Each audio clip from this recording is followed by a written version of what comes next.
Baik, Assalamualaikum warahmatullahi wabarakatuh. Rekan-rekan sekalian, bertemu lagi dengan saya di mata kuliah Metodologi Pengembangan Dakwah. Di mana pada kesempatan kali ini kita akan coba membahas seperti satu topik yang sangat penting, dengan apa itu sistem dakwah. Baik, rekan-rekan sekalian, sebagaimana yang kita ketahui bahwa dakwah bisa kita tempatkan dalam posisi pertama, dakwah sebagai sebuah aktivitas yang ini seringkali kita lakukan. Yang kedua, dakwah sebagai sebuah ilmu yang ini dikembangkan dalam konteks kita mencari kerangka konseptual dalam pengetahuan dan juga dakwah sebagai sebuah sistem.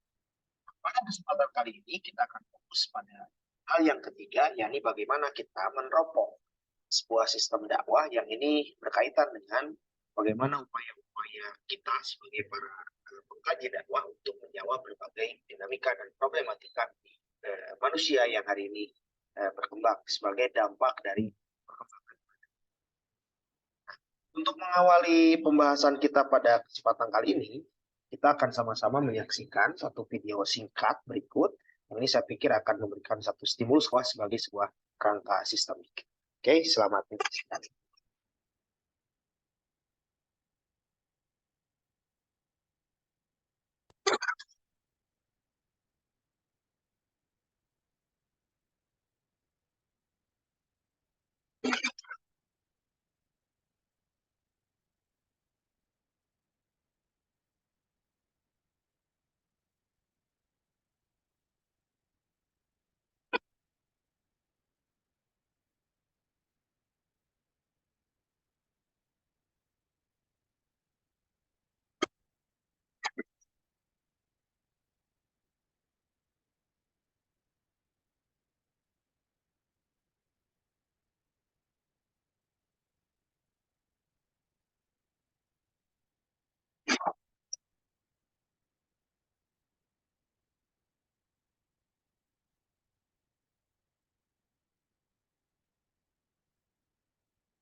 Baik, video ini kita menyaksikan dua kondisi yang tentu berbeda di antara dua pasangan begitulah kira-kira.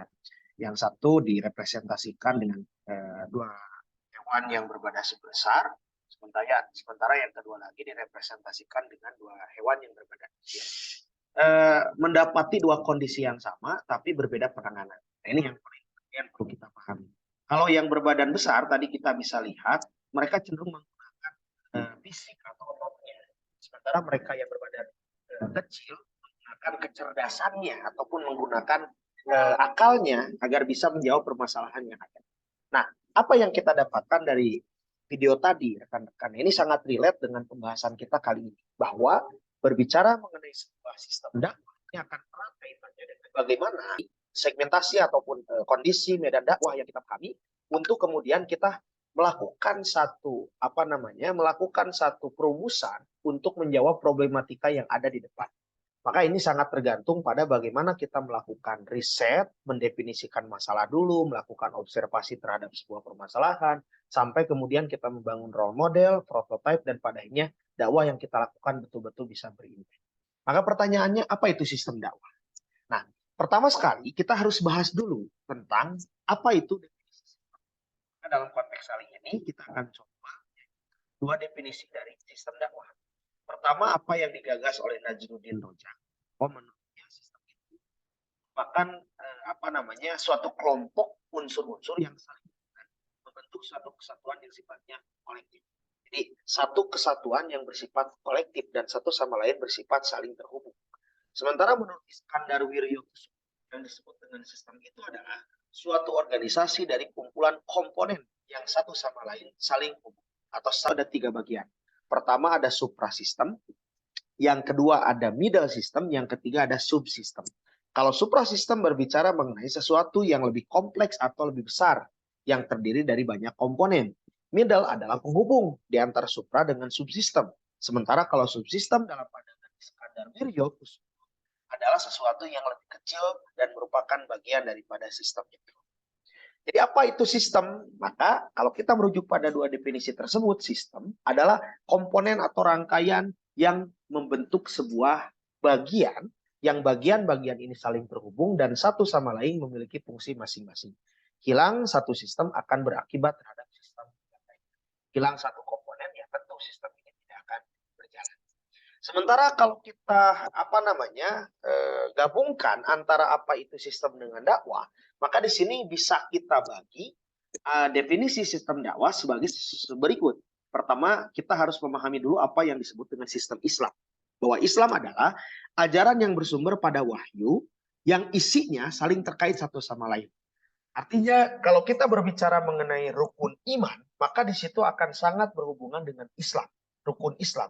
Dan rukun Islam berhubungan dengan ihsan. Makanya dalam sebuah hadis Rasulullah menggambarkan bahwa antara iman, Islam, dan ihsan adalah tiga komponen yang terkait dan tidak bisa dilepaskan. Makanya dalam pandangan beberapa ahli, ketiga hal ini disebut sebagai sebuah sistem Islam, atau dalam bahasa yang lain kita menyebutnya sebagai sebuah trilogi risalah. Yang kedua, bahwa sistem Islam itu didasarkan pada dua pedoman pokok. Pertama Al-Quran dan yang kedua adalah Al-Hadis. Kedua pedoman pokok ini menjadi sumber hukum dari sistem Islam itu sendiri. Dengan kata lain, bahwa sistem dakwah itu harus merujuk kepada sistem Islam yang jelas. Dan yang ketiga, isi pokok ajaran Islam menyangkut keimanan, syariah, muamalah, yang ketiga-ketiganya menjadi satu kesatuan yang utuh. Sementara sistem dakwah sebagai bagian daripada sistem Islam bisa kita definisikan sebagai berikut. Pertama, secara makro, dakwah juga dapat dipandang sebagai sistem dari suprasistem yang berupa sosiokultural yang luas. Sistem dakwah dapat dipandang pada dua perspektif. Pertama secara makro, yang kedua secara mikro. Secara makro, sistem dakwah berarti subsistem sosiokultural dalam arti yang sehingga analisa terhadapnya tidak dapat dilepaskan dengan subsistem yang lain. Dakwah berhubungan dengan pendidikan, ekonomi, teknologi, budaya, sains, dan lain sebagainya. Sementara secara mikro, dakwah Islam merupakan sistem yang berdiri sendiri sehingga analisa terhadapnya berdasarkan analisa faktor komponen yang membentuk sistem itu sendiri. Maka bagaimana aktualisasi dari sistem dakwah Islam itu sendiri? Makanya sistem dakwah terbentuk dari beberapa subsistem yang merupakan komponen-komponen yang lebih kecil daripada sistem dakwah itu sendiri. Nah, beberapa subsistem yang dimaksud antara lain, pertama, dalam sistem dakwah itu kita mengenal ada yang disebut dengan pendakwah atau subjek dakwah atau pelaku dakwah yang kita sebut dengan istilah dai. Yang kedua, ada mitra dakwah atau objek dakwah, kita menyebutnya sebagai madu. Yang ketiga, ada materi dakwah atau madah yang didasarkan pada sumber hukum yang jelas. Yang ketiga ada wasilah, media dakwah. Yang ketiga ada torikoh atau uslub, atau kita menyebutnya sebagai metode dakwah. Dan yang terakhir ada asar atau efek dakwah. Dan keseluruhan dari tadi yang disebutkan itulah bagian daripada aktualisasi sistem dakwah.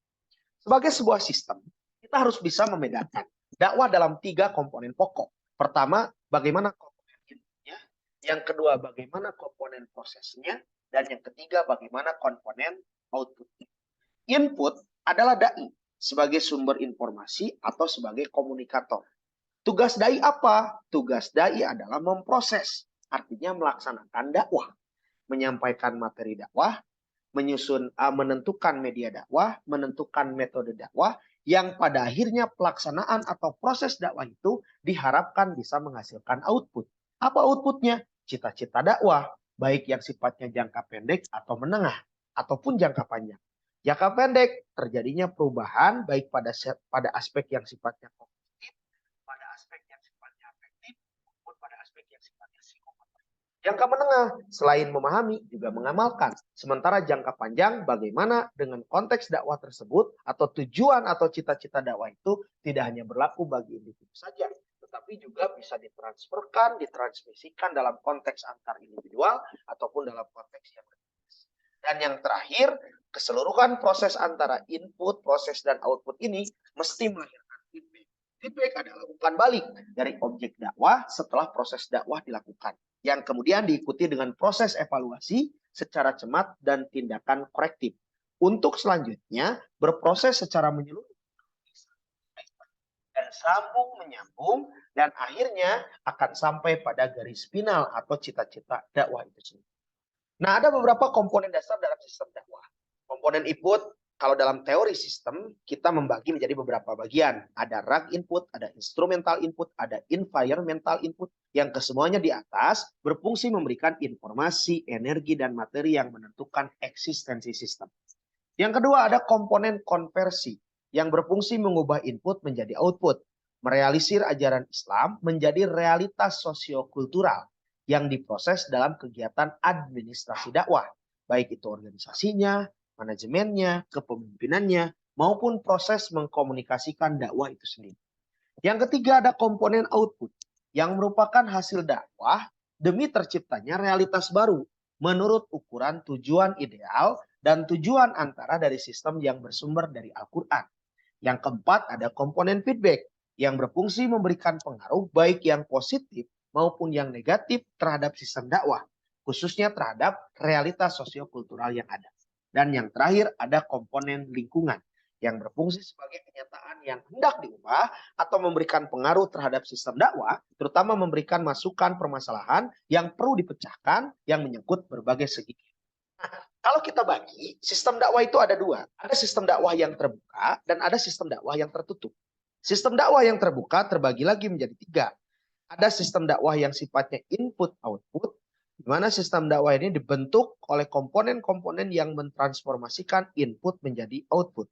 Dari sesuatu yang bersifat idealis, ajaran Islam, menuju kepada sesuatu yang bersifat realitas Islam. Faktor kualitas da'i dalam proses pengubahan ini sangat menentukan. Dan terakhir adalah faktor hidayah dari Allah Subhanahu wa taala. Dan tentu dalam proses interrelasi dan interaksi antar komponen dipandang sebagai fungsi yang bukan input dengan output sistem. Yang kedua, sistem terbuka. Sistem terbuka itu adalah sistem dakwah dipengaruhi oleh lingkungan sosiokultural. Apa yang terjadi dalam lingkungan sosiokultural itu akan mempengaruhi bagaimana kita menetapkan mekanisme, bagaimana kita menentukan tujuan dan cita-cita dakwah, termasuk juga bagaimana kita memilih media, menentukan metode, dan lain sebagainya. Dan yang terakhir, ada sistem feedback. Sistem ini dipengaruhi oleh umpan balik yang datang dari sistem itu sendiri. Semacam memberikan respon atau respon yang diberikan oleh mad'u terhadap aktivitas dakwah yang dilakukan oleh seorang. Nah, kalau kita gambarkan, rekan-rekan sekalian, inilah diagram daripada sistem dakwah sesuai dengan komponen yang tadi dijelaskan. Ada komponen masukan atau input, ada proses konversi, ada proses output atau keluaran, kemudian ada feedback, dan ada lingkungan sosiokultural yang mempengaruhi. Anda bisa baca di sini, Anda bisa analisis gambar yang tertera pada layar Anda, di mana dalam hal ini kita bisa melihat, misal dalam komponen masukan, raw inputnya atau masukan utamanya jelas dari materi atau bahan dakwah itu sendiri. Pertama, jelas kita merujuk kepada sumber utama ajaran Islam, yakni Al-Quran dan Sunnah. Kemudian bagaimana kita melakukan formulasi dari hasil pemahaman terhadap Islam, apakah itu dalam konteks ijtihad, dalam bidang akidah, ilmu pengetahuan, sosial, dan sebagainya. Kemudian raw input yang kedua ada materi, ada pelaksana, dai, dan ada individu atau sasaran dakwahnya. Yang kedua ada instrumental input, masukan, alat, metode, dan sarana. Ada metode dakwah, apakah itu dari segi proses berpikir, segi gaya dan sikap, segi pendekatan sasaran, maupun dari sarana. Dan tentu instrumental input juga tidak bisa dilepaskan dari apa yang namanya dana dan fasilitas. Yang ketiga ada environmental input atau masukan lingkungan. Bagaimana permasalahan yang timbul dari sebuah masyarakat itu juga berdampak terhadap bagaimana kita memfungsikan sistem dakwah itu sendiri. Artinya realitas yang terjadi di masyarakat menjadi masukan bagi kita untuk memahami bagaimana semestinya dakwah itu dilaksanakan. Nah, komponen-komponen masukan ini kemudian dikonversi. Konversi itu apa? Yakni aktivitas dai atau pengelola dakwah yang bisa mencoba memahami antara realitas yang terjadi dengan kondisi yang ada dalam konteks aktivitas dakwah itu dilakukan. Jadi berbicara mengenai memproses antara data objektif, hasil riset, hasil observasi, hasil menangkap realitas yang ada, kemudian disesuaikan dengan kekuatan, kelemahan, tantangan, peluang yang dimiliki oleh dai itu sendiri. Yang padanya konversi ini mesti melahirkan output atau keluaran. Keluaran itu ada yang ideal jangka panjang, yakni misalkan jangka panjang keluaran dakwah atau cita-cita dakwah dalam skala yang jangka panjang itu ya jelas terwujudnya masyarakat yang beriman, adil makmur, spiritual dan material yang diridhoi oleh Allah. Sementara jangka pendeknya bagaimana individu tersibgo atau bernapaskan Islam, keluarga bernapaskan Islam, kelompok sosial, guru sampai dengan lembaga-lembaga. Artinya bagaimana keluaran atau output dalam konteks yang sifatnya jangka pendek ini berlaku baik pada level individual, antar individual maupun pada level yang sifatnya komunal dan institusional. Tapi tidak boleh dilupakan, input, konversi, dan output ini sangat tergantung dari bagaimana faktor fisik, sosiokultural yang terjadi yang padanya juga akan melahirkan feedback yang berbeda.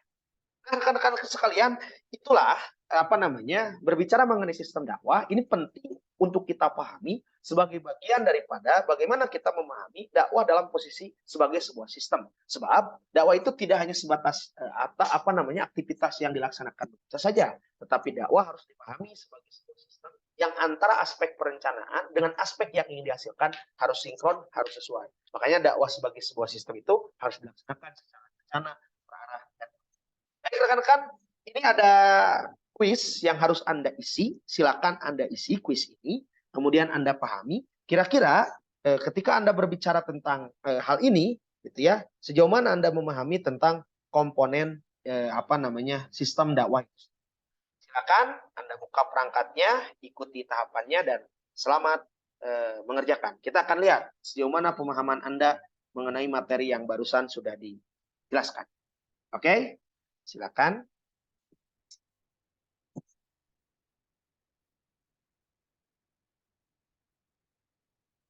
Oke, silakan. Kita mulai ya.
Baik, mohon maaf ya.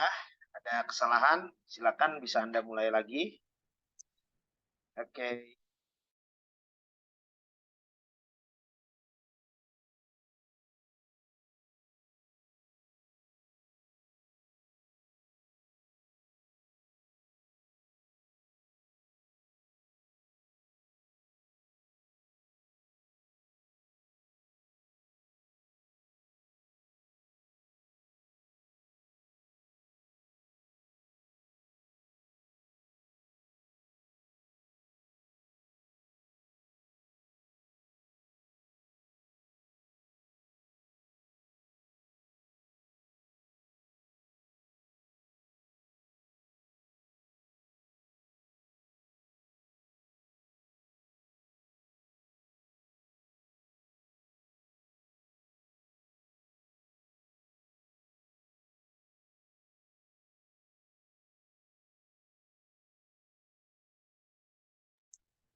Bisa.